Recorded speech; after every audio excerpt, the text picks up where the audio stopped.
អង្គុយចុះ Le président, veuillez vous asseoir.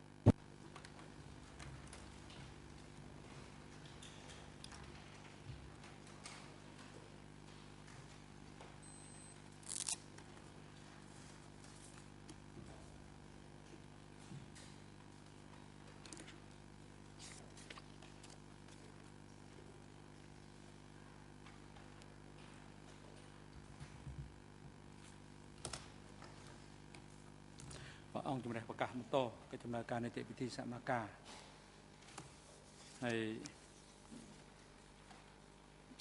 នៅព្រឹកនេះ Le président, l'audience est ouverte. Ce matin, nous allons entendre le témoin, Vijay Chipsai.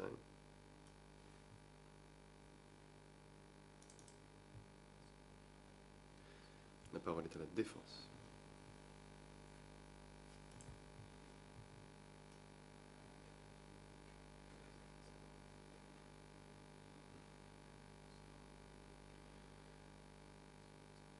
Madame la greffière, pouvez-vous faire rapport sur la présence des parties à la procédure?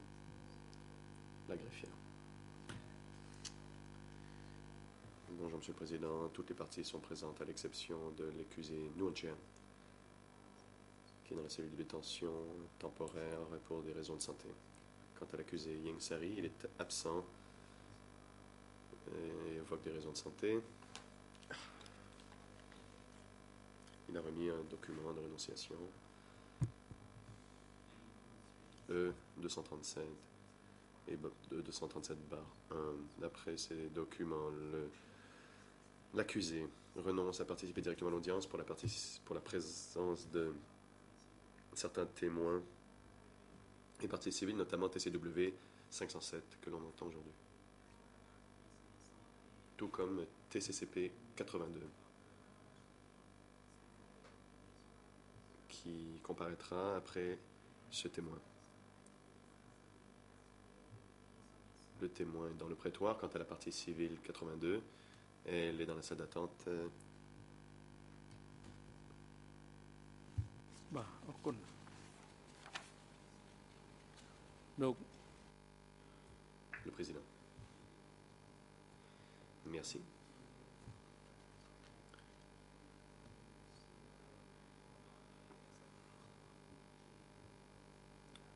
La défense de Nguyen Chia a-t-elle reçu le rapport du médecin du centre de détention des CTC? Maître Pao. Oui, en effet, nous l'avons reçu. Bon, d'abord, bonjour à tous. Nous avons reçu le rapport en question. Et Nguyen Chia demande à pouvoir suivre les débats depuis la cellule de détention temporaire pour le reste de la journée, pour les raisons que l'on retrouve dans le rapport médical. Nous sommes à préparer le document de renonciation que nous remettrons à la Chambre le plus rapidement possible.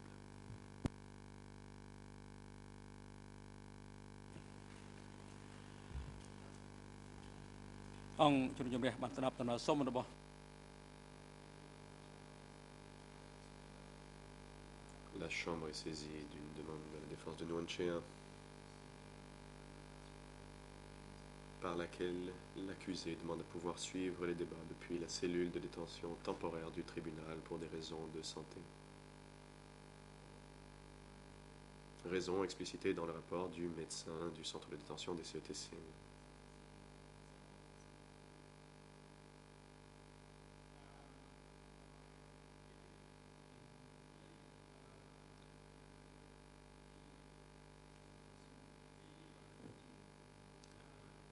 Chekung Tili est le médecin en question. Il a préparé un rapport dans lequel il confirme que Nguyen Chia a mal au dos, la diarrhée, n'arrive pas à dormir la nuit, et donc recommande que Nguyen Chia puisse suivre les débats à distance depuis la cellule de détention temporaire. Pour ces motifs, la Chambre fait droit à la demande de la défense. Nguyen Chia peut donc suivre les débats depuis la cellule de détention temporaire du tribunal pour le reste de la journée.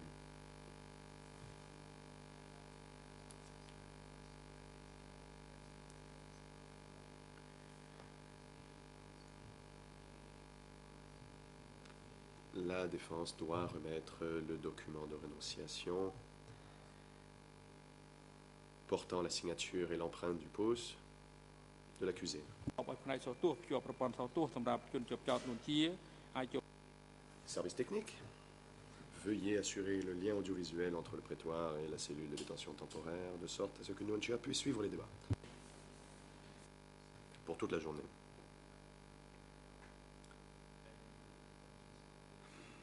Les juges ont-ils des questions à poser aux témoins? Monsieur le juge Lavergne, vous avez la parole. Merci, Monsieur le Président. Bonjour, Monsieur le témoin. Je suis le juge Jean-Marc Lavergne et j'ai quelques questions à vous poser pour clarifier les déclarations que vous avez effectuées hier. Questions tiennent essentiellement au fait que j'ai sans doute une mauvaise connaissance de la région dont vous avez parlé hier et la région de Siem Reap en particulier. Vous avez indiqué hier que vous avez travaillé au centre de sécurité de Pongror. Est-ce qu'en avril 1975, vous étiez effectivement employé au centre de sécurité de Pongror?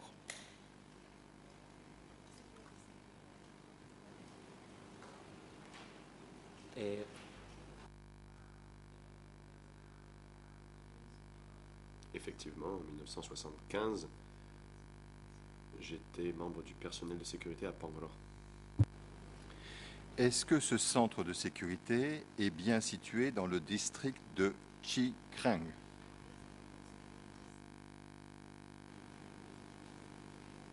Le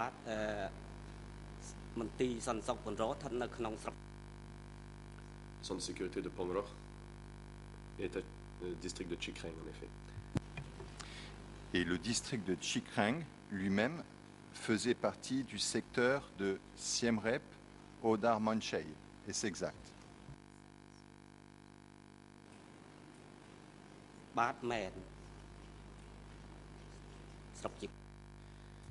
C'est exact. Le district de Chi Krang était dans le secteur de Siem Reap au Dar Manchei. Où était situé le bureau, le chef-lieu du district de Chi Krang?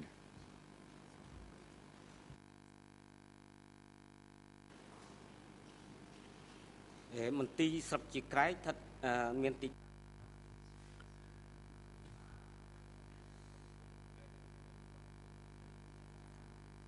le bureau était l'actuel marché de Kampong Kedai. C'était dans un des anciens bâtiments, au centre de la ville, au marché de Kampong Kedai. Donc, l'autre jour, lorsque vous avez parlé des anciens appartements du marché de Chi Krang, en fait, ces appartements, ils étaient situés dans la ville de Kampong Dei. C'est bien cela?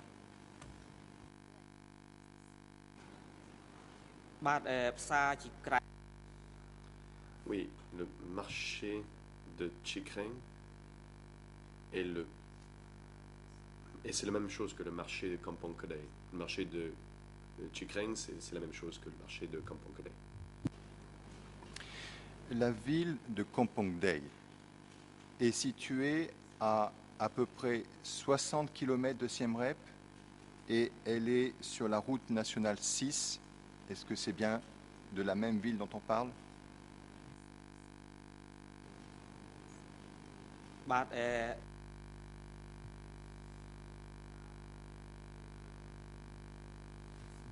Le marché de Kampong Kedai est à peu près à 60 km du chef-lieu de Siem Reap. Et j'ai compris que la zone qui était autour de Kampong Dei avait été sous le contrôle des Khmers rouges longtemps avant avril 1975, et que notamment on y avait établi des coopératives depuis un certain temps. Mais est-ce que vous pouvez nous dire quand est-ce que la ville de Kampong Dei est tombée sous le contrôle des Khmers rouges?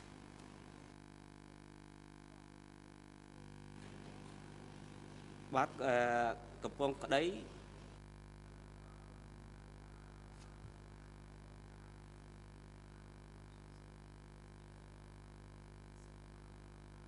À partir de 1970, après le coup d'État, les Khmer Rouges ont pris le contrôle de Kampong Kedai. C'est à partir de cette date que les Khmer Rouges en ont pris le contrôle. Donc, en avril 60, lorsqu'ils ont pris le contrôle de la ville en 70, est-ce que les habitants de Kampong Day ont été évacués?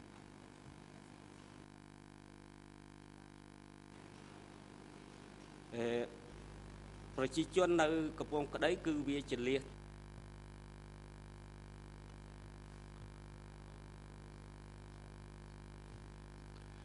Seuls les Sino-Khmers de Kampong Kedai ont été évacués dans des villages éloignés.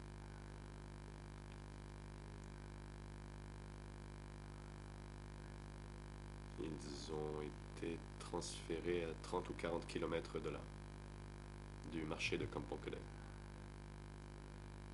La majorité d'entre eux étaient de descendance chinoise, et c'était aussi des fonctionnaires, y compris des enseignants. Ils ont eux aussi été transférés. Est-ce qu'on vous a dit pourquoi on évacuait ces Sino-Khmers, ces fonctionnaires de la ville de Kampong Day? Pour quelle raison? បាទចំពោះការនោះគឺខ្ញុំពុំអាចឆ្លើយបាន Je ne sais pas pourquoi. Je ne connais pas les motifs de leur évacuation.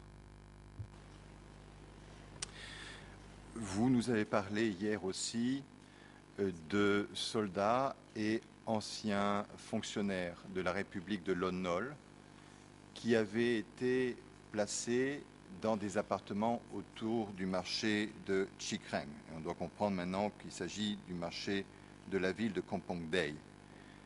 Ces soldats et ces fonctionnaires, ils venaient de Siem Reap ou ils venaient du district ou de la ville de Kampong Day? បាទមន្ត្រីមេទាហាននិង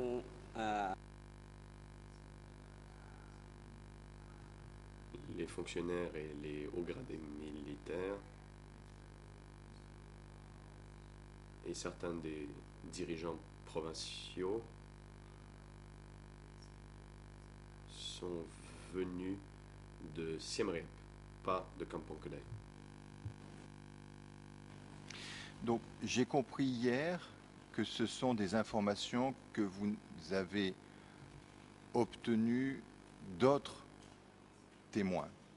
Ou bien est-ce que ce sont des informations dont vous avez été vous-même été le témoin? Est-ce que vous-même vous avez été à la ville de Kampong Day et vous-même avez-vous été le témoin de la présence de ces anciens soldats et anciens fonctionnaires?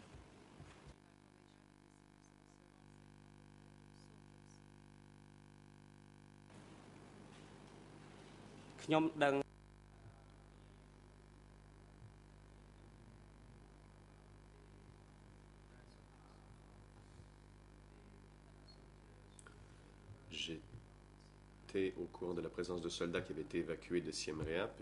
Je l'ai su par des gens qui me l'ont dit, ainsi que des gens qui travaillaient en sécurité. Mais je n'ai pas été témoin oculaire de cela.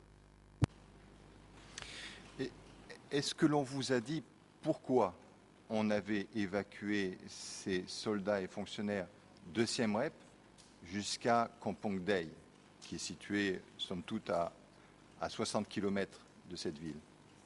Est-ce qu'on vous a dit pourquoi on les avait amenés ici?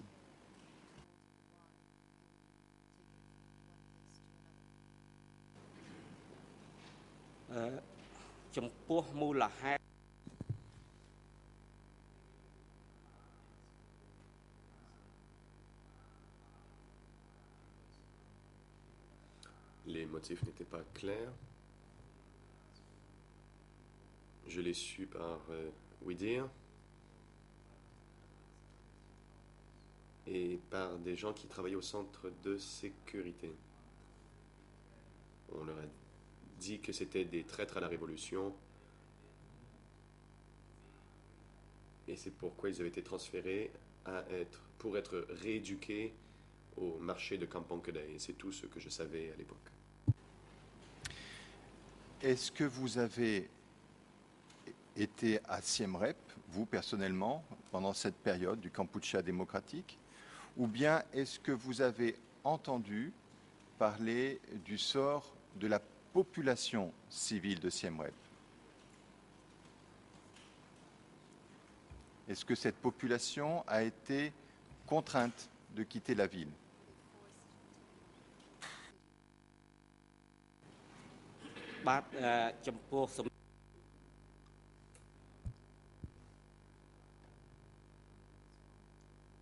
Je ne peux répondre à votre question,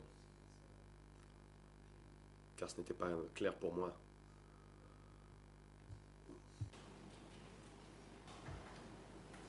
Hier, vous avez dit que vous aviez rencontré des évacués. Ces personnes évacuées, elles venaient d'où? Elles venaient de Phnom Penh? Elles venaient de Siem Reap? Ou bien elles venaient d'autres régions du Cambodge?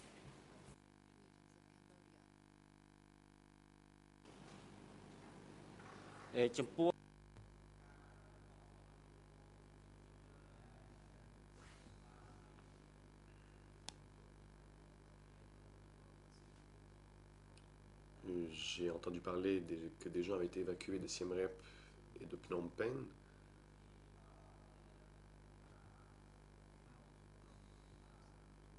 Mais c'était du bouche à oreille. C'est comme ça que je l'ai su.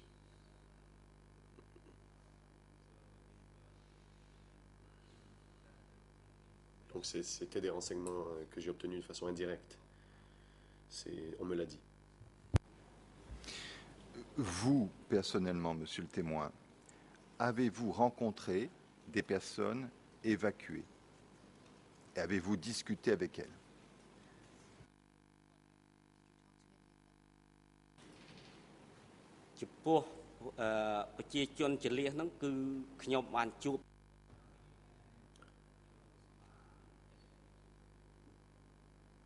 J'ai rencontré les évacués.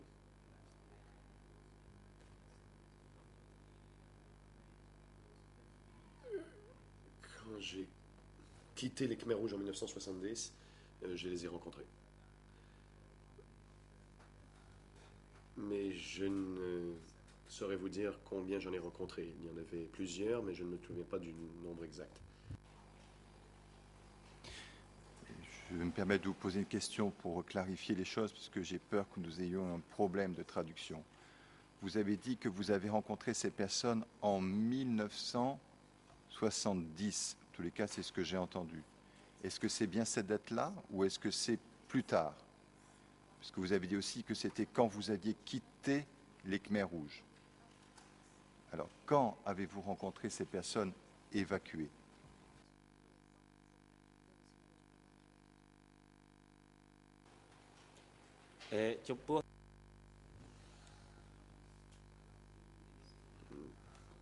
Permettez-moi de vous répondre.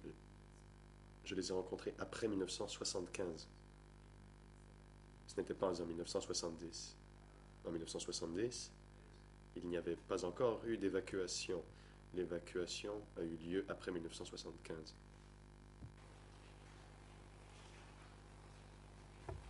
Quand on parlait des gens du 17 avril, est-ce que cette appellation concernait uniquement les personnes évacuées de Phnom Penh ou est-ce que ça s'appliquait à toutes les personnes évacuées des villes, quelle que soit la ville?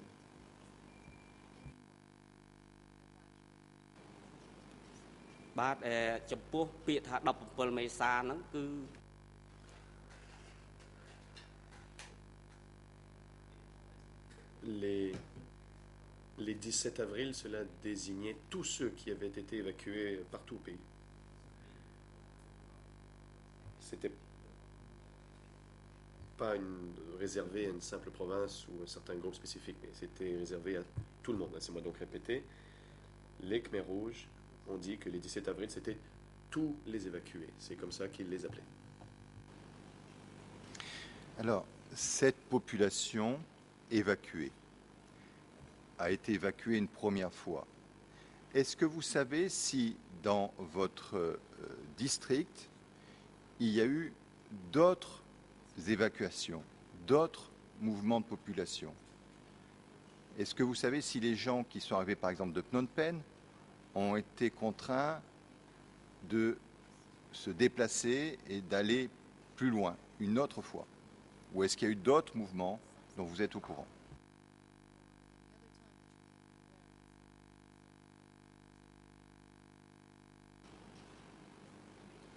ចំពោះសំណួរនេះគឺខ្ញុំ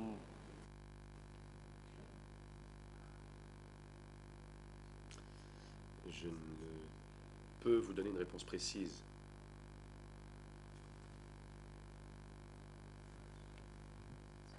Pendant l'évacuation, j'étais toujours au centre de sécurité de Pongro. Et c'est le personnel de sécurité qui m'a appris la nouvelle.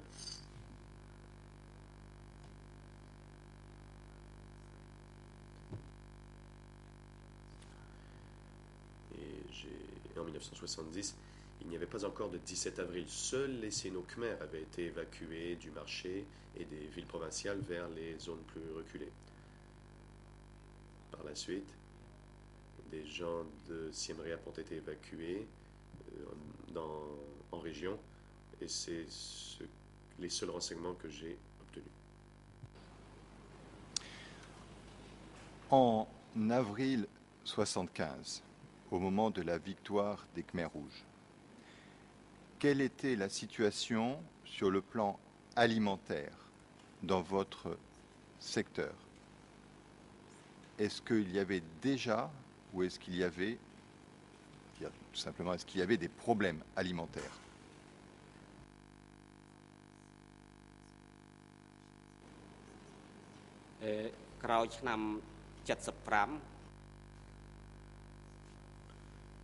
Après 1975,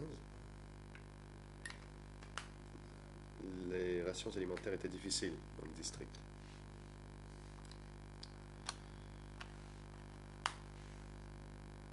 Ceux qui ont été évacués, certains sont morts de famine ou d'épuisement.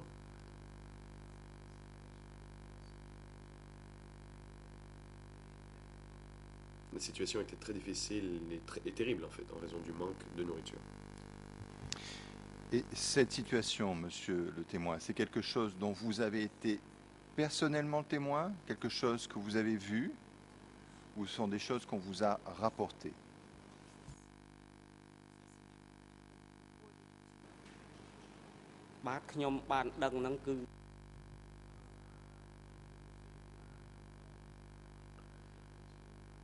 Je l'ai su par d'autres personnes.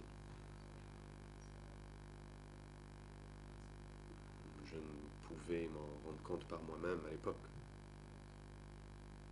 quand je travaillais pour les Khmers rouges. Est-ce que avant avril 1975, il y avait des familles d'origine Cham qui habitaient dans votre secteur?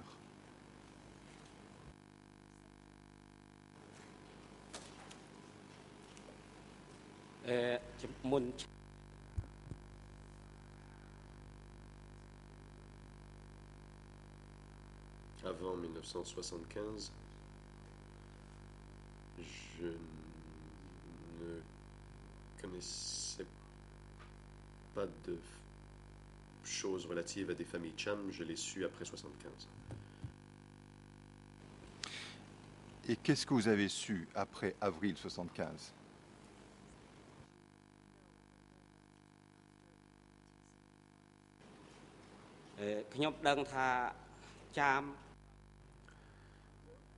Réponse. J'ai su qu'après 1975, où j'ai su après 75 que les Cham avaient été évacués dans mon village, c'est-à-dire le village de Pomror Crown.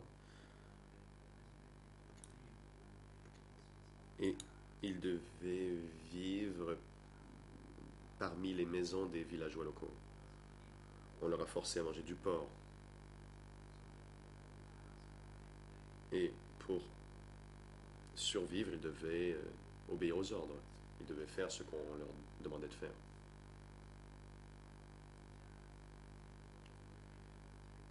Les Cham ont vécu des moments très difficiles à cette époque. Est-ce que vous savez d'où exactement étaient originaires ces personnes Cham?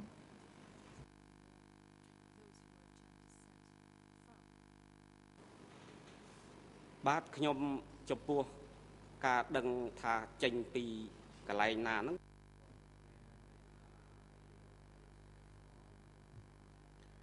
Je ne savais pas d'où ils avaient été évacués. Je ne leur ai pas posé la question et on ne me l'a pas dit non plus.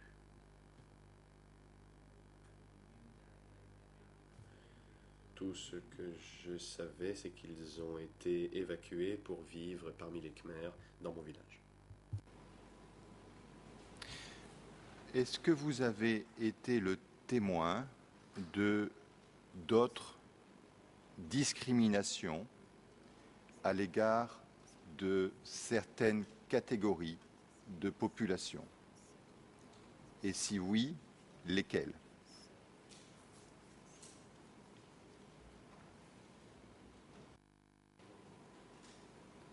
Eh, ក្នុងការរើស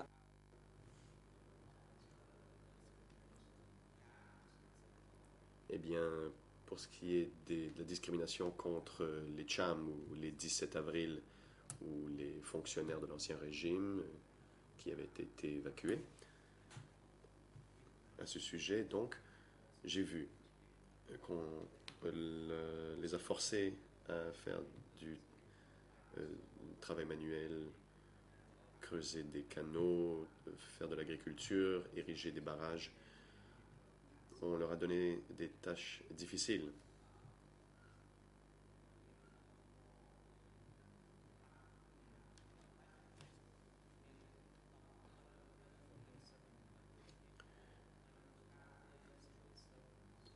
Dans le cas des 17 avril, des fonctionnaires ou anciens soldats ou policiers du régime, de l'Ancien Régime, étaient étroitement surveillés. Et s'ils commettaient une erreur, on les accusait et on les tuait. Le centre de sécurité de Pongror, vous nous avez dit qu'il avait été fermé en 1977. Pour autant, est-ce que les discriminations à l'égard des populations dont vous venez de parler, est-ce que ces discriminations ont continué après 1977?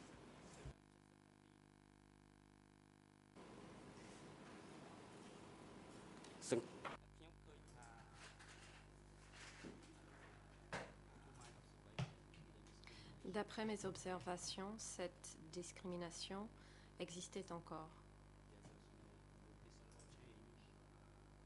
Il n'y a pas eu d'évolution en termes de ségrégation de la population ni en termes de discrimination. Même en rentrant au village, j'ai remarqué que ceux du 17 avril devaient faire des travaux pénibles et leurs rations alimentaires étaient plus restreintes que celles du peuple de base. C'est ce que j'ai observé à l'époque. Enfin, j'aurais une dernière question, monsieur le témoin. Après la fermeture du centre de sécurité de Pongror, est-ce qu'on a créé un autre centre de sécurité dans le district? Et quel était ce centre de sécurité?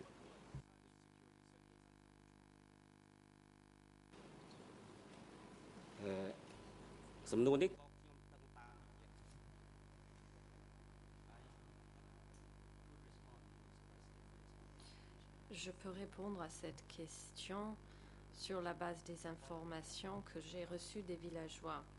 Suite à la fermeture du centre de sécurité de Pongro,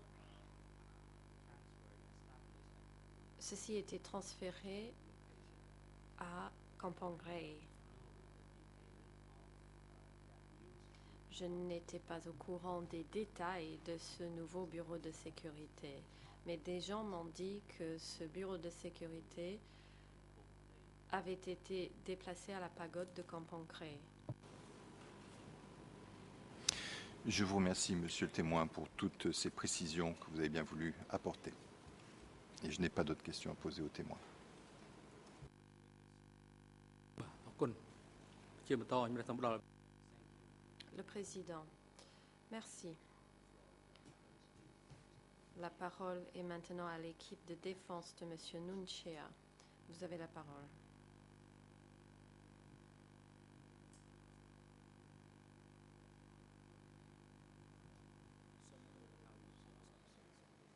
Maître Sonaroun. Bonjour, Monsieur le Président, Mesdames et Messieurs les juges. Bonjour, Monsieur Chipsey. Je suis l'avocat national de Monsieur Nunchea. Je m'appelle Maître Sonaroun et j'ai quelques questions à vous poser ce matin.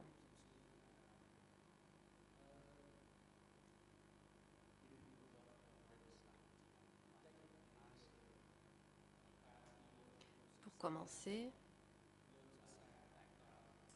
j'aimerais vous interroger concernant vos origines et notamment votre éducation. Pendant combien d'années êtes-vous allé à l'école? Réponse.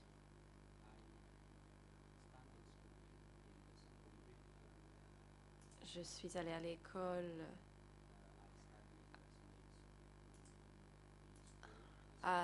dans le district de Ras Meismung jusqu'à ma 4e année lors du coup d'État où je suis rentrée dans mon village natal pour vivre chez ma famille dans le village de Tompongle, dans le district de Chikreng de la province de Siem Reap.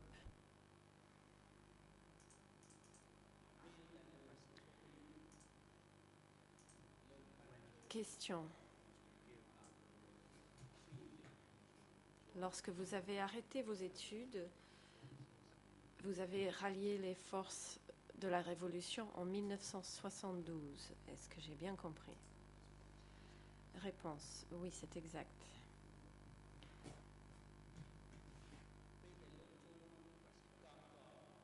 Question.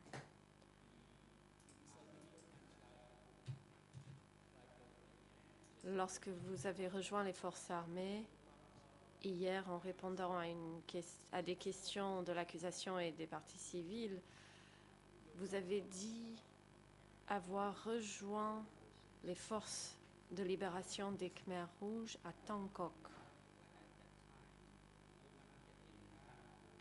À cette époque, à Tangkok,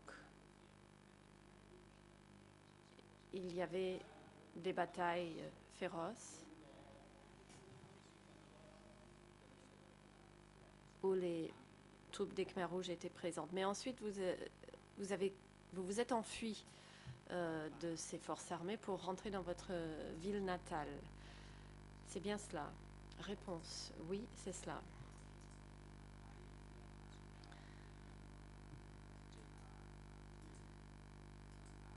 Je me suis enfui de l'armée Jenla 2 et nous menions des combats avec les forces de Lon Nol, mais j'ai déserté et je suis rentrée chez moi. Question. Vous dites donc que à ce moment-là, vous avez abandonné votre place au sein des forces armées. Et quand avez-vous repris vos fonctions au sein de l'armée? Réponse. Non. Je ne faisais plus partie de l'armée. J'ai rejoint le centre de sécurité de Ponglor. Je ne suis plus jamais revenue dans l'armée. Question. D'après le procès verbal de votre audition par le BCJ, vous dites avoir rejoint le centre de sécurité puisque vous vous êtes égaré et vous avez été arrêté. Et par la suite, on vous a nommé en tant que secrétaire au centre de sécurité. Est-ce que c'est bien ce que vous avez dit aux enquêteurs? Réponse: oui, c'est exact. Question: en 1972, alors que vous aviez 17 ou 18 ans et que vous avez rallié les forces de la Révolution, est-ce que vous les avez ralliés volontairement de votre propre chef ou est-ce que quelqu'un vous a fait entrer dans ces forces armées? Réponse: en 1972, je n'avais pas l'intention de rejoindre les Khmers rouges.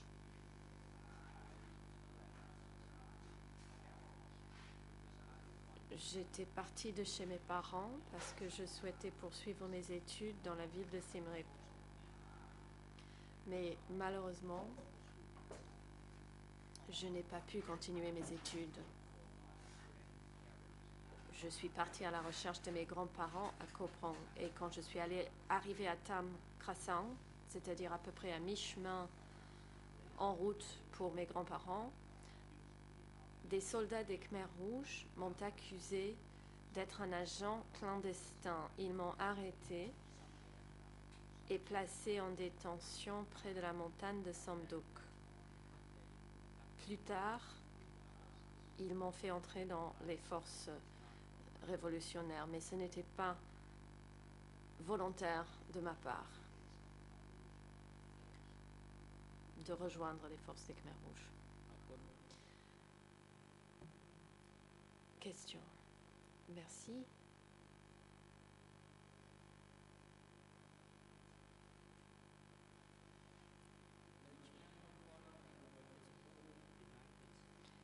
En 1974,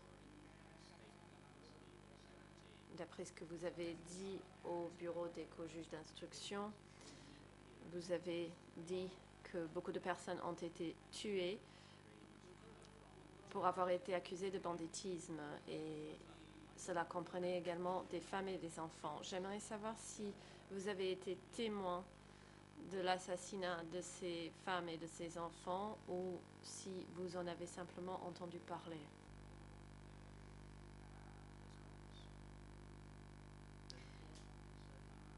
Réponse. Les informations concernant les exécutions en 1974, j'en ai été directement témoin. Ils ont pris les prisonniers accusés de banditisme et les ont placés dans le centre de sécurité de Pongro, où ils étaient incarcérés dans une cellule à part, car ils étaient destinés à l'exécution. Ils étaient maintenus à l'écart d'autres prisonniers. Par exemple, ceux qui avaient été arrêtés pour faute morale étaient placés dans des cellules différentes. Question. Une précision. Vous dites que parmi ces prisonniers, il y avait des enfants et des femmes.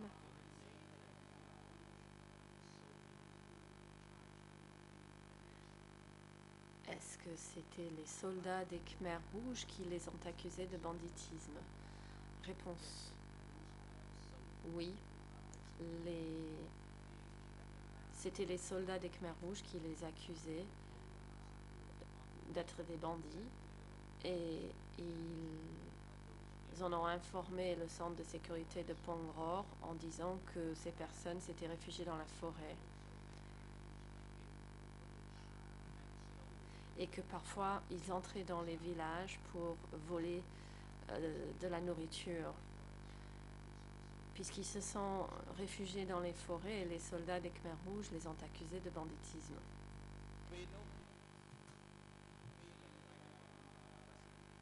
Question. À ce moment-là, lorsque les soldats des Khmers rouges ont accusé ces femmes et ces enfants d'être des bandits, où vous trouviez-vous? Est-ce que vous vous trouviez parmi ces prisonniers, femmes et enfants, ou étiez-vous à un autre endroit? Réponse.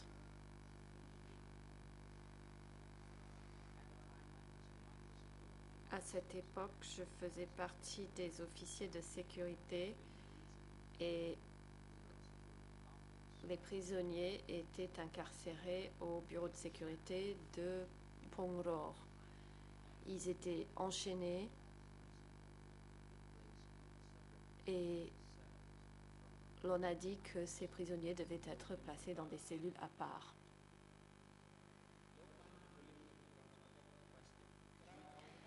Question. Vous avez dit au BCJI qu'après le 17 avril 1975,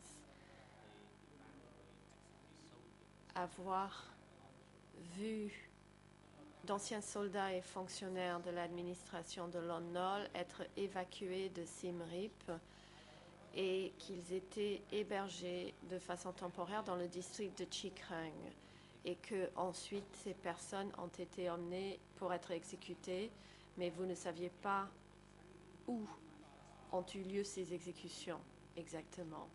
Voici ma question. Avez-vous été témoin de l'exécution de ces anciens fonctionnaires et soldats? Étiez-vous un témoin oculaire ou en avez-vous simplement entendu parler? Réponse.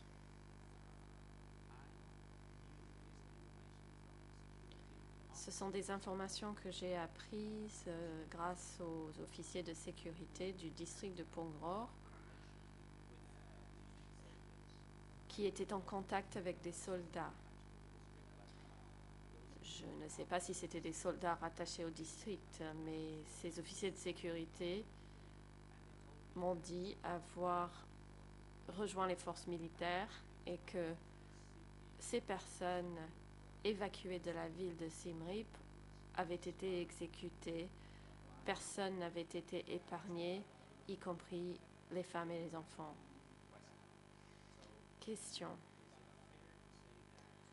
Est-il donc exact de dire que vous en avez simplement entendu parler, vous n'avez pas été témoin vous-même de ces exécutions? Réponse. Oui, c'est exact.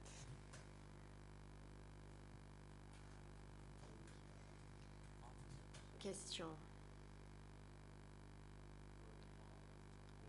Ces officiers qui travaillaient aux côtés des militaires m'ont raconté cette exécution. L'interprète se reprend, ce n'est pas une question, c'est la réponse du témoin. Je pense que ces informations étaient fiables. Question. Vous travaillez au centre de sécurité de Pongror sous la supervision de Ta Von. Ensuite, plus tard, Ta Kun a remplacé Ta Von lorsque Ta Von a été arrêté. Avez-vous été témoin de l'arrestation de Ta Von? Ou en avez-vous simplement entendu parler? Ou bien est-ce que Ta Von a pu être transféré pour occuper d'autres fonctions à un autre endroit? Merci de clarifier et de nous dire si Ta Von a été réellement arrêté ou simplement transféré et comment l'avez-vous appris? Réponse. Ta Von a été arrêté car il était accusé d'avoir trahi l'organisation. Je n'ai pas été témoin de son arrestation, on me l'a raconté. En fait, il n'était pas arrêté de suite. Il était d'abord transféré pour prendre en charge la construction d'un réservoir d'eau, puisque c'était à l'origine un technicien, et donc les Khmers rouges l'ont transféré au chantier du barrage de Soon, où il était responsable de ce chantier. Plus tard, il a été arrêté par les Khmers rouges. Je n'ai pas été témoin de son arrestation. Je l'ai su par des officiers de sécurité qui m'ont dit que Tavone avait été arrêté par les Khmers rouges. Question dans le document D 125/127 à la page 0022 40 54 en anglais 0022 51 13. Je n'ai pas la page en français. Vous avez dit aux enquêteurs que ils avaient exécuté des gens à coups de bâton, qu'ils ont frappé les prisonniers à la tête et lorsqu'ils sont tombés, ils les ont égorgés avec un couteau et puis ensuite poussé les cadavres dans des fosses. Une fois les exécutions terminées, on refermait les fosses avec de la terre. Je vous repose la question, avez-vous été témoin oculaire de ce genre d'exécution?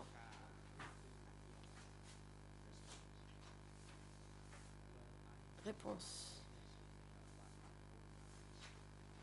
Je n'en étais pas témoin oculaire parce que les Khmers rouges n'autorisaient personne à s'approcher de cet endroit. Je l'ai su par les officiers impliqués dans ces exécutions. Ils me l'ont raconté. Je ne pouvais pas m'approcher. Je l'ai appris des subordonnés impliqués dans ces exécutions.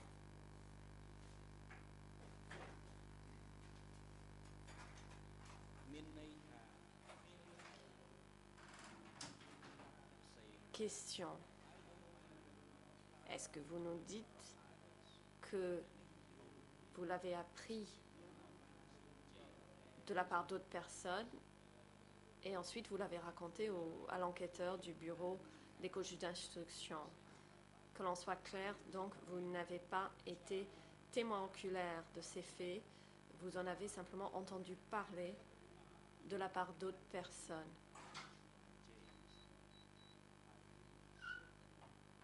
Vous l'avez dit au BCJ, êtes-vous certain que ce que l'on vous a raconté était exact? Réponse. À ma connaissance, ils m'ont dit la vérité. Parce que, à la chute du régime, il y avait des fosses communes que nous avons tous vues. Et après 1979, la population de cette région a découvert ces fosses communes et a exhumé des ossements et des crânes. Et donc ce qu'ils m'ont raconté devait forcément être la vérité.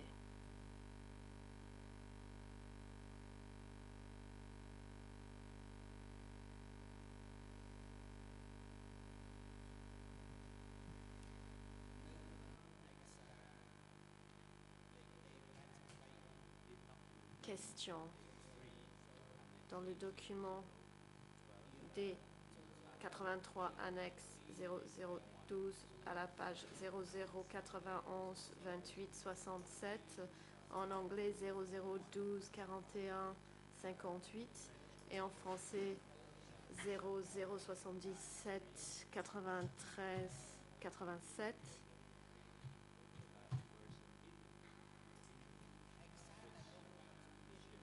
Il s'agit de votre entretien avec M. Locard. Et dans cet entretien, vous avez dit à M. Locard que Tavone avait découper le ventre des prisonniers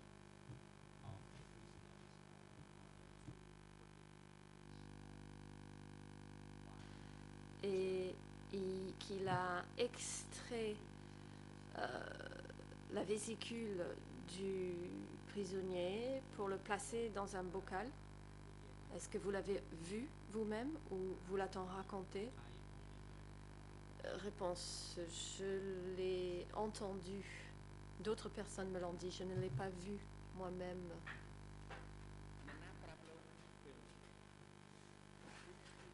Question. Qui vous l'a raconté à cette époque?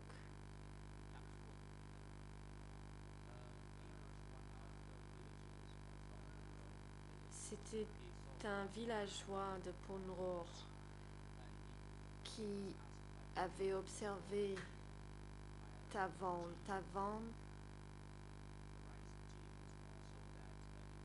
lui a demandé de rechercher du gin pour y placer les vésicules biliaires des prisonniers qu'il plaçait dans cet alcool après l'exécution des prisonniers. Question.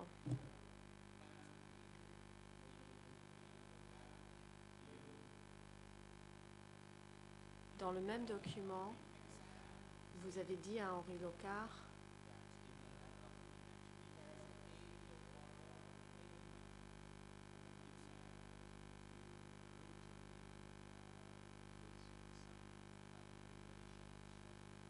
vous avez écrit votre nom avec une abréviation suivie de Chipsay. Que signifie cette abréviation?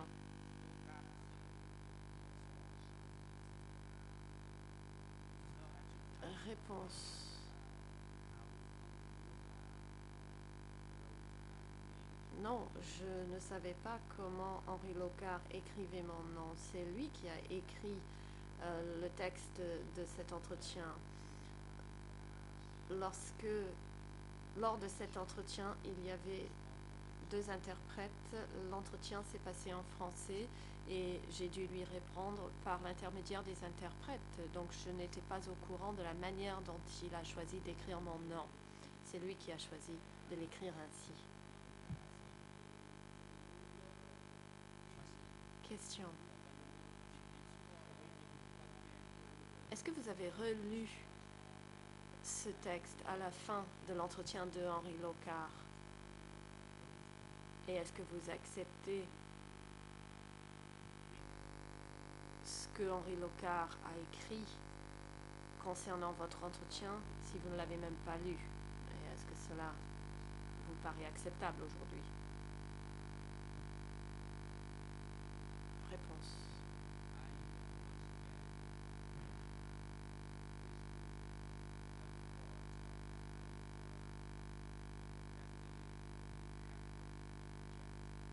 Je tiens à dire à la Chambre que je rejette formellement la déclaration comme quoi mon frère cadet aurait rejoint les Khmers rouges à l'âge de 8 ans. Ceci n'est pas ce que j'ai dit. Donc cette partie-là du récit de l'entretien n'est pas acceptable à mes yeux. Question. Dans les questions et réponses données pendant cet entretien avec Henri Locard, rejetez-vous uniquement cette partie-là que vous venez de mentionner, ainsi que l'abréviation de votre nom? Vous dites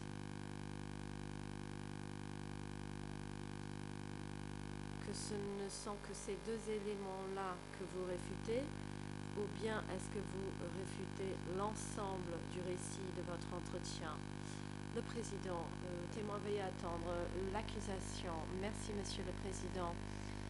Cette question me paraît inappropriée parce que le BCGI, par le biais des enquêteurs, ne lui ont pas demandé de relire toutes ces déclarations. La Chambre ne lui a pas demandé de le faire non plus. Je l'ai interrogé concernant certains extraits de l'entretien et il m'a indiqué s'il confirmait ou pas l'exactitude de ses dires. Si mon confrère souhaite faire de même, il pourra le faire, mais le témoin n'a pas eu l'occasion de relire l'ensemble de son entretien qui occupe environ 8 pages. Il n'est donc pas approprié de lui poser ce type de questions.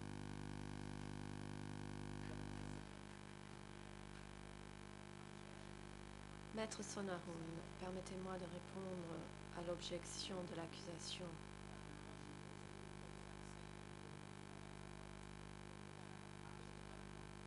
Le coprocureur a posé de nombreuses questions concernant l'entretien avec Henri Locard et il me semble que le coprocureur s'en est servi à ce moment-là. Le président, l'objection formulée par l'accusation est maintenue. Maître, veuillez revoir vos questions. Si vous allez citer des extraits de l'entretien du témoin avec Henri Locard, vous êtes évidemment autorisé à lui poser des questions concernant cet entretien, mais si vous l'interrogez sur des points spécifiques tels que des fautes d'orthographe dans son nom, eh bien ces fautes d'orthographe ont parfois été faites par Henri Locard et le témoin n'a rien à voir avec cela. Donc si vous souhaitez lui poser des questions, vous pouvez l'interroger sur le fond de l'entretien.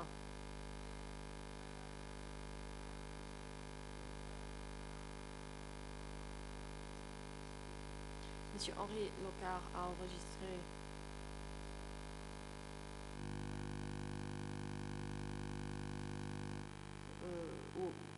l'entretien avec le témoin et on a pris note et vous pouvez interroger le témoin là-dessus. La défense. Merci, Monsieur le Président. Permettez-moi de reprendre mes questions.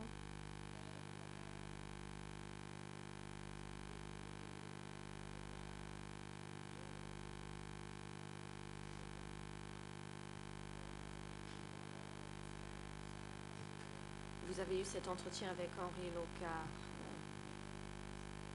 concernant l'orthographe khmer de Chipsey.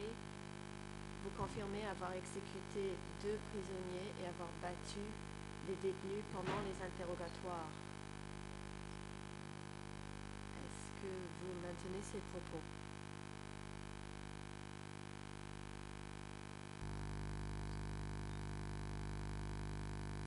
Réponse. Je ne maintiens pas ces propos.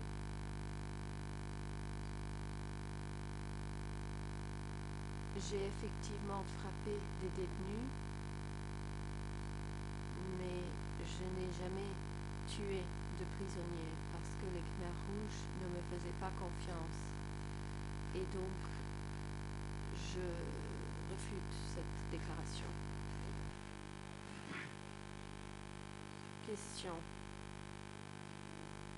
Vous dites avoir bien frappé des prisonniers, mais ne pas les avoir tués. Combien de prisonniers avez-vous frappé?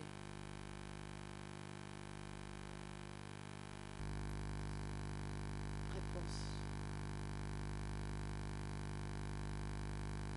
J'ai frappé des prisonniers pendant les interrogations.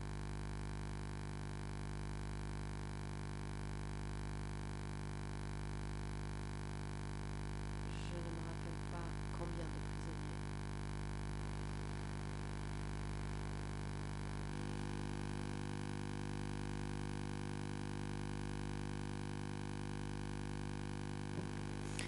នៅក្នុងសំណួរចម្លើយជាមួយនឹងសហជកម្មស៊ើបអង្កេតលេខ D120 Dans le procès verbal de votre audition D115 par D215 par 127 0422. Bon, en anglais, la page terminant par 93. Vous dites, en réponse au procureur, vous avez dit que vous n'avez vu qu'une seule exécution. J'aimerais savoir, pouvez-vous décrire la scène? qu'ont-ils fait avant et que s'était passé après? Et où était-ce? Pouvez-vous nous le dire?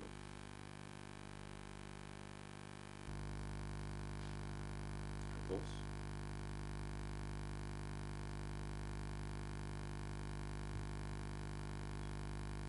À propos de l'exécution de prisonniers par les Khmers rouges, avant d'être tués, les prisonniers étaient emmenés à la fosse qui avait déjà été creusée.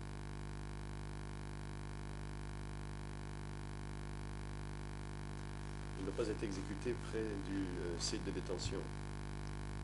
C'était un endroit à peu près 1 kilomètre du centre de détention.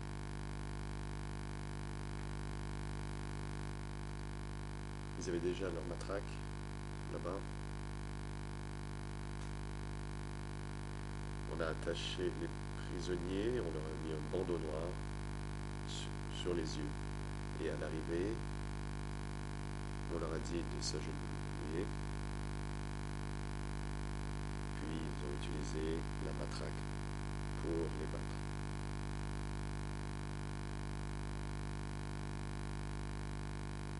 Une fois qu'ils étaient morts, on leur tranchait la gorge et ils étaient jetés dans la fosse. Puis ils remblayaient la fosse.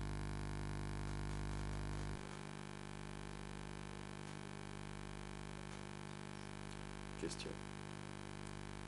Était-ce pendant le jour ou était-ce la nuit qu'ils ont été tués? Réponse. D'après ce que l'on m'a dit, d'après ce que les bourreaux Khmer rouges m'ont dit, ils étaient tués surtout pendant la journée. Question. Quand l'on emmenait les prisonniers pour être tués, avez-vous été témoin de cela? Ou l'avez-vous su par quelqu'un d'autre? Réponse. J'en ai surtout entendu parler. ដូចជាថាពួកគេហៅថា C'est ceux qui ont escorté les prisonniers qui me l'ont dit. Et c'était des membres de la Ligue Jeunesse des Khmers rouges. Et ils me l'ont dit après que ces prisonniers étaient tués.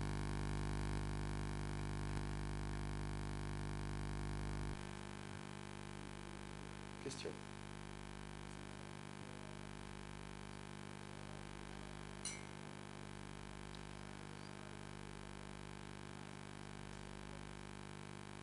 Est-ce que les bourreaux vous disaient, vous racontaient à chaque fois qu'ils allaient exécuter un prisonnier du centre de détention de Pangwa? Réponse, non, pas à chaque fois.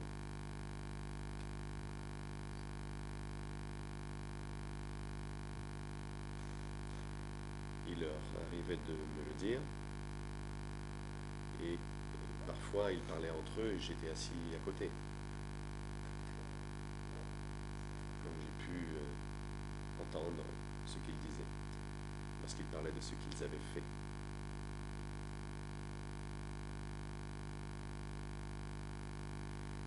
C'est comme ça que je l'ai su. Ils parlaient entre eux. Je ne leur ai pas posé la question.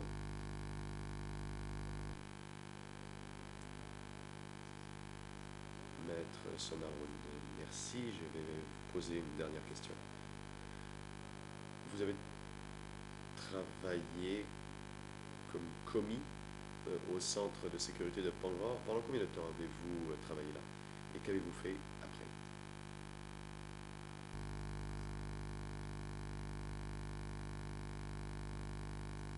Réponse. J'ai travaillé au centre de sécurité de Pangwa de 1973 jusqu'en 1977.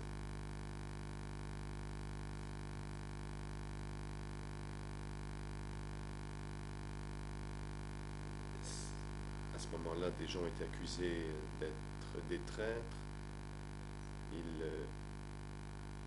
Ils Ils les ont arrêtés. Moi, j'ai dit que je n'étais qu'un commis. On m'a renvoyé travailler dans le village car je n'avais pas participé. Je n'avais pas de rôle particulier et à partir de 1977, je faisais partie d'un groupe mobile.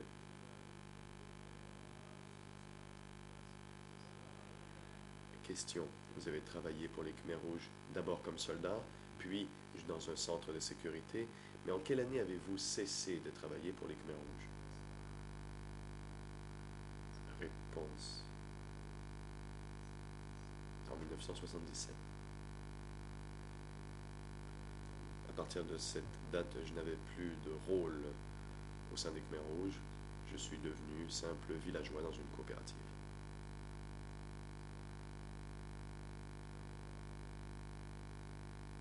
J'étais sous les ordres des Khmers rouges dans la coopérative. Sous leur contrôle, se reprend l'interprète. Question. Et de quel village s'agissait-il? Était-ce votre village natal ou êtes-vous allé dans un autre village? Réponse. Après que j'ai cessé de travailler pour les Khmers rouges en 1977, je suis allé à mon village natal. Le village de Pangrol, district de Pangrokar, dans le secteur de Siem Reap. Donc je suis rentré à mon village natal.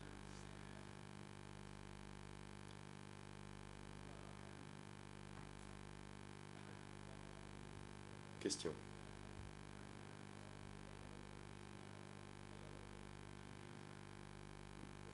Dès 1972 et jusqu'en 1977, vous avez travaillé au sein du parti du Cambodge démocratique, soit pendant 5 ans.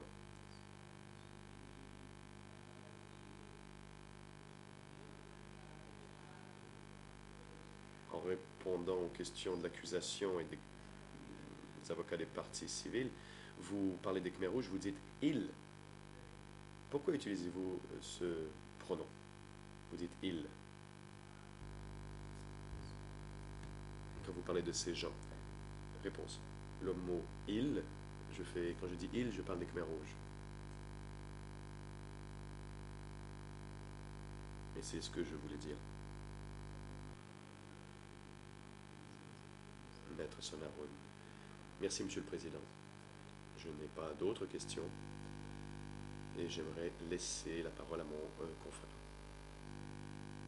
Le Président. Conseil international de la défense de Nunchia, vous avez la parole.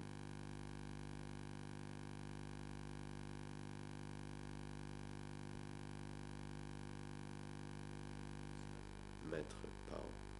Merci, Monsieur le Président, et bonjour, Monsieur Petchoy Chipseng. Je m'appelle Jasper Pao, je suis co-avocat de la défense de Nunchia, et j'aimerais vous poser d'autres questions.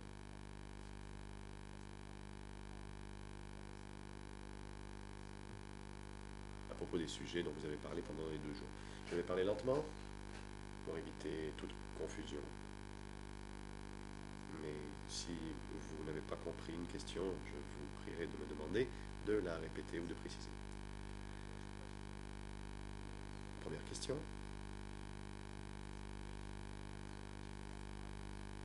Il s'agit de la situation au marché de Chikreng. Là où, d'après vous, les soldats de Lon Nol ont été détenus dans de vieux appartements en béton. Nous avons déjà établi que le marché de Kampong Gede et le marché de Chikreng, c'est la même chose.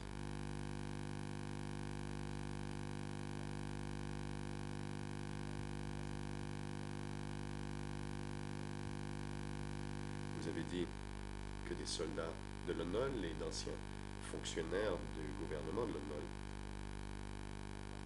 ont été transportés à partir du marché de Chikreng pour être exécutés. Et j'aimerais savoir comment savez-vous qu'il y avait des soldats de Lon Nol et des anciens fonctionnaires?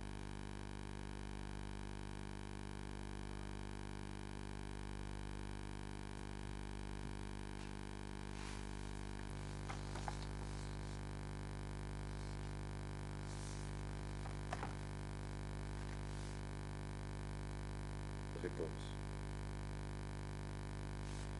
Votre question porte sur l'évacuation des gens du marché de Kampong Kodai et s'il s'agissait d'anciens fonctionnaires et de soldats qui avaient été évacués par les Khmers rouges.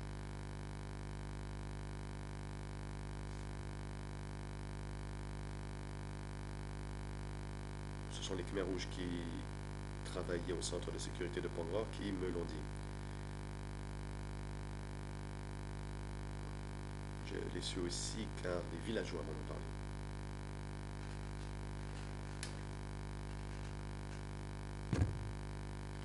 Mais je n'en ai pas été témoin direct. J'en ai simplement entendu parler. J'ai entendu parler que des fonctionnaires de London avaient été transportés au marché de Kampong Kodai ou emmenés du marché et avaient été exécutés. Et je l'ai su de gens qui travaillaient au centre de sécurité de Pangror. Question. Donc, les soldats Khmer rouges qui travaillaient au centre de sécurité de Pangror vous ont dit que d'anciens fonctionnaires de l'ONOL avaient été détenus au marché de Chikring. Est-ce là ce que vous avez dit?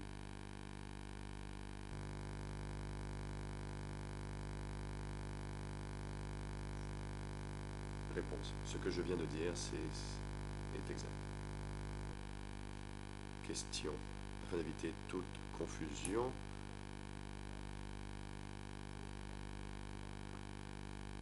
on vous a aussi...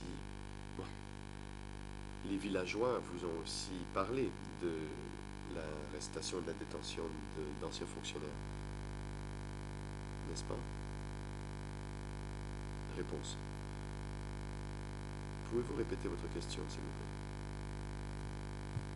Vous parlez de l'arrestation des gens, mais de qui? Pouvez-vous dire à quel endroit? Question, laissez-moi être plus précis.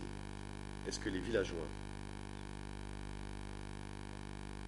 vous ont aussi parlé des fonctionnaires de l'ONOL qui avaient été incarcérés au marché de Chikring?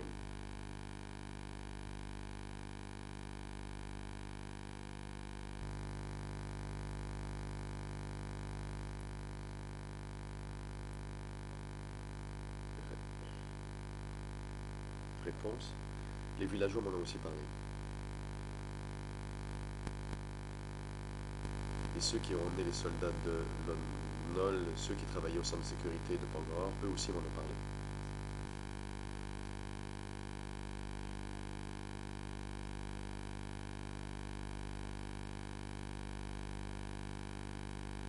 Question.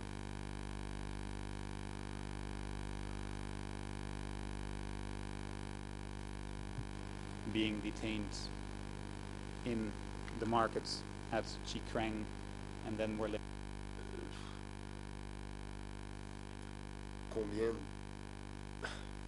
Combien de soldats qui travaillent au centre de sécurité vous ont-ils parlé de ces fonctionnaires et de ces soldats qui avaient été détenus au marché de Chikrang et qui avaient été exécutés par la suite? ចំពោះចំនួនគឺខ្ញុំមិនចាំច្បាស់លើ La réponse, je ne me souviens pas exactement de combien. Voulez-vous savoir combien de gens travaillaient au centre de Pangror qui m'en ont parlé? Ce n'est pas clair. Indeed, I would like you to tell the trial chamber if you... Maître, en effet, j'aimerais que vous disiez à la Chambre, si vous en souvenez, combien de soldats qui travaillaient au centre de sécurité de Pangror vous ont parlé de ces anciens fonctionnaires de l'ONOL qui étaient incarcérés au marché de Chikrang. Et si vous ne vous en souvenez pas, vous n'avez qu'à le dire. Mais était-ce une personne, deux, trois, plus?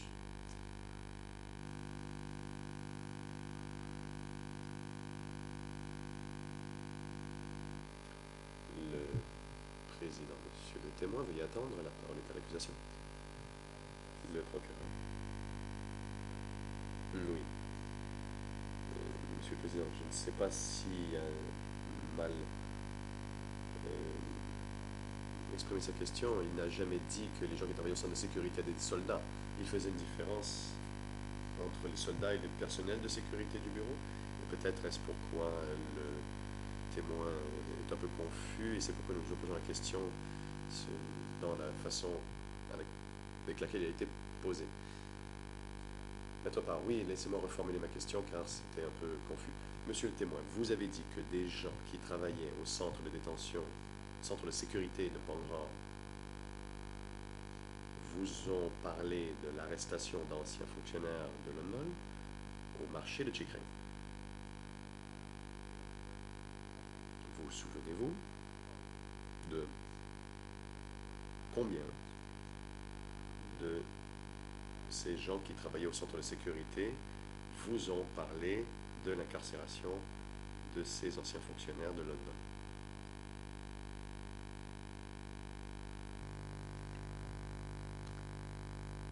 Réponse.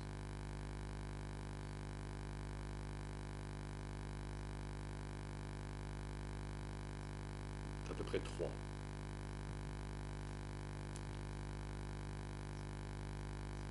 Disons 3.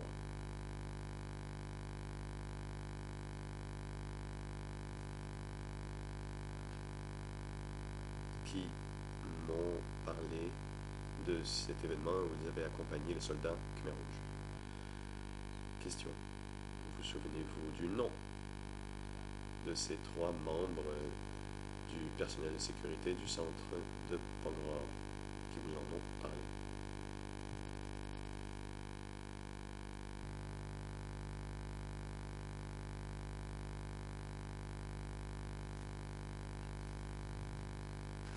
Je ne m'en souviens pas.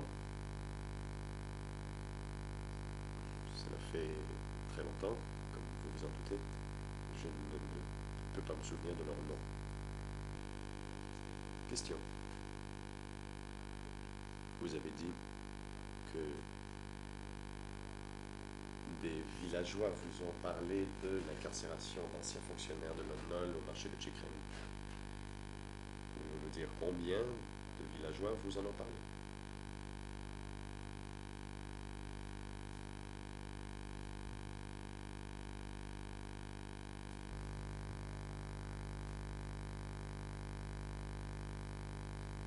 Réponse.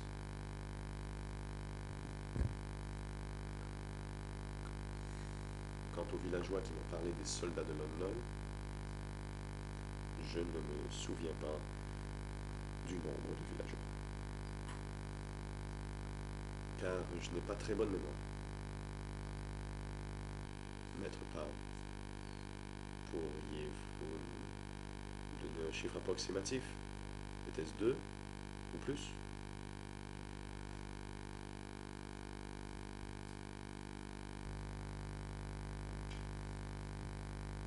Réponse.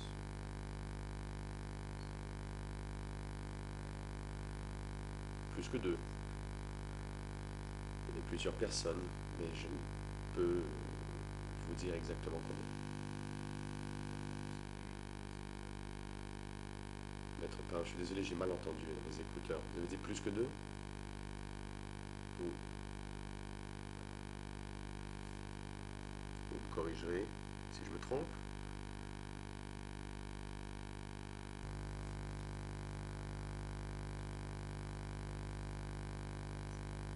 Réponse. Oui, plusieurs personnes m'en ont parlé. Mais comme je l'ai dit, je ne me souviens pas du nombre exact. Je ne m'en souviens pas. Mais plusieurs personnes m'en ont parlé.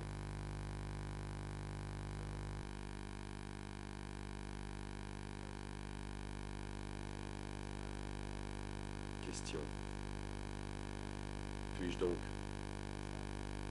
résumer votre réponse en disant que 3 soldats, enfin, trois membres du personnel du centre de sécurité de Pangror et un peu plus que 2 villageois vous ont dit que d'anciens fonctionnaires ou employés du gouvernement de London avaient été incarcérés au marché de Chickering et avaient été exécutés par la suite.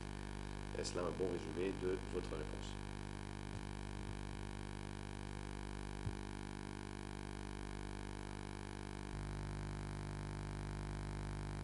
Réponse. Oui, c'est juste.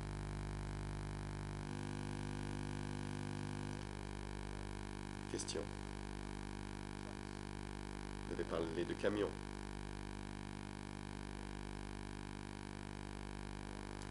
Les camions qui avaient emmené les anciens soldats et fonctionnaires du gouvernement de Nol. Mais vous avez dit ne pas avoir vu directement ces camions.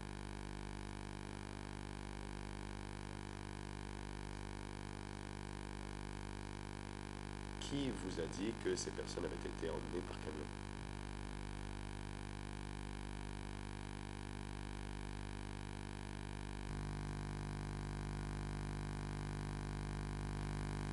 Réponse.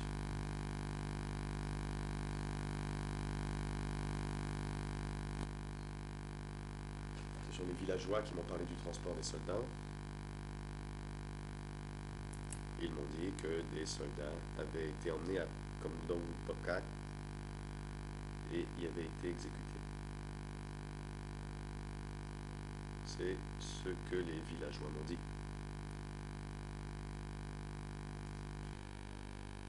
Question. Vous souvenez-vous du nombre de villageois qui vous en ont parlé? Qui vous ont dit que ces personnes avaient été emmenées dans des camions?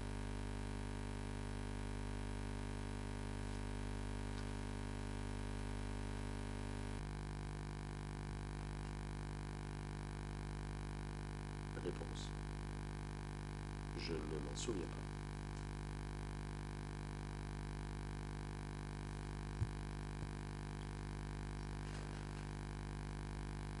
Et je ne peux pas vous donner le chiffre exact.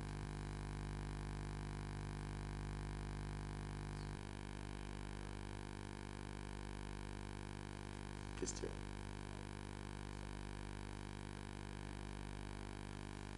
Et vous souvenez-vous du nom de certains de ces villageois qui vous ont dit qu'on avait utilisé des camions pour transporter ces personnes?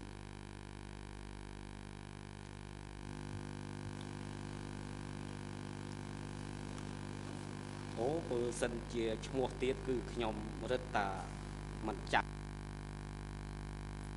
Réponse. Et pour les noms, c'est encore pire. Je ne me souviens d'aucun nom. Et je ne peux donc pas répondre à votre question.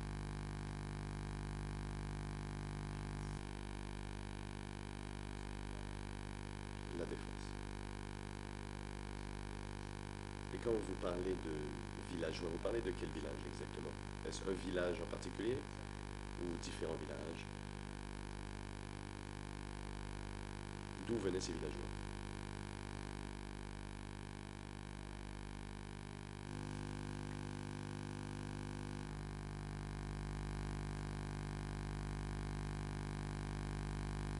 Réponse. Je parlais des villageois des villageois de Pongror dans le district de Chikreng. C'est un seul village.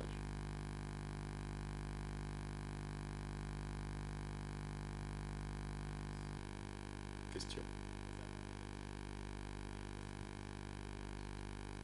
Et était-ce le village où vous habitiez à l'époque où vous travailliez au centre de sécurité de Pongror?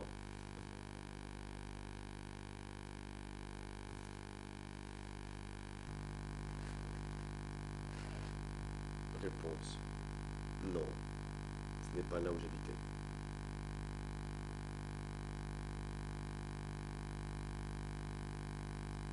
C'était un village près du centre de sécurité, qui était à 3 km du centre de sécurité environ.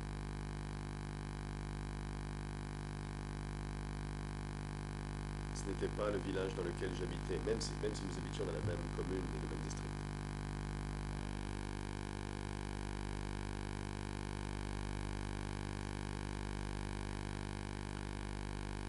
Et à quelle distance environ était votre village du village où habitaient ces villageois? Eh, ចំពោះសំណួរនេះគឺខ្ញុំឆ្លើយមិន ច្បាស់ទេប៉ុន្តែបើ Moi, je ne peux répondre précisément à votre question, mais je peux faire dans l'approximatif. La distance qui sépare le village où j'habitais du village de Pangror était d'environ 5 km.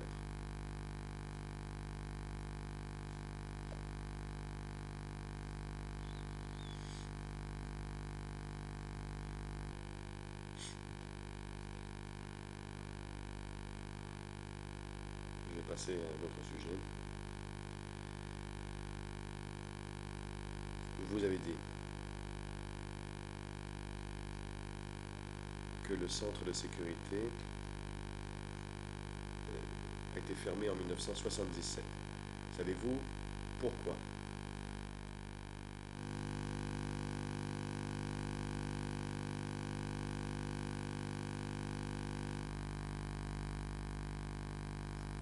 Réponse. Je savais pourquoi.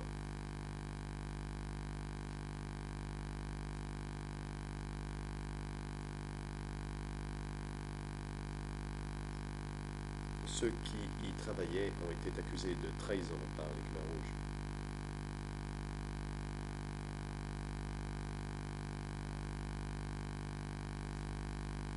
Et ce n'était pas simplement le centre de sécurité de Pangror. Il s'agissait d'accusations à l'échelle du pays. D'un groupe à l'autre, les Khmers rouges accusaient toujours l'ancien groupe de trahison. Ta Kun a été accusé de trahison, il a été arrêté. Et je sais donc que l'on a fermé le centre de sécurité parce que les Khmers rouges l'ont accusé de trahison. Question, et quand vous parlez de trahison, savez-vous de quel type de trahison on l'a accusé? Qu'est-ce qu'on lui reprochait?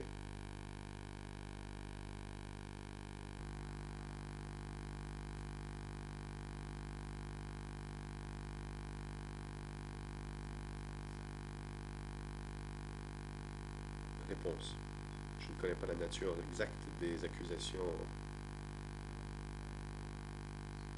J'étais membre du personnel de faible rang et tout ce que je savais c'est qu'il avait été accusé de trahison. Mais tous les personnels du centre de sécurité de Pangror ont vu leur nom mis sur une liste et la liste a été envoyée à l'échelon supérieur. Par la suite, on a relâché les prisonniers et le centre a été abandonné.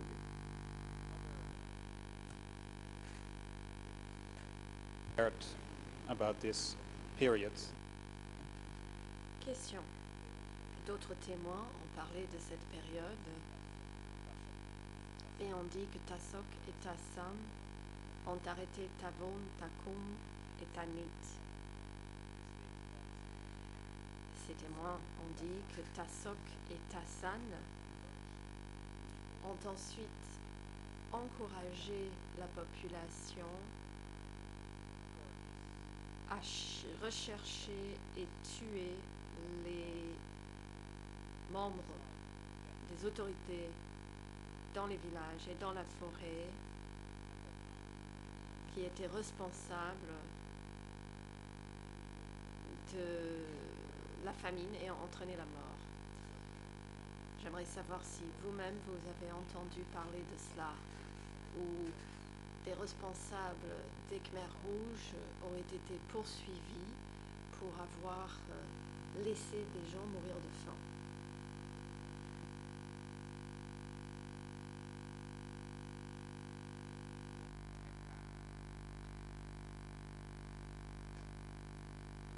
Réponse.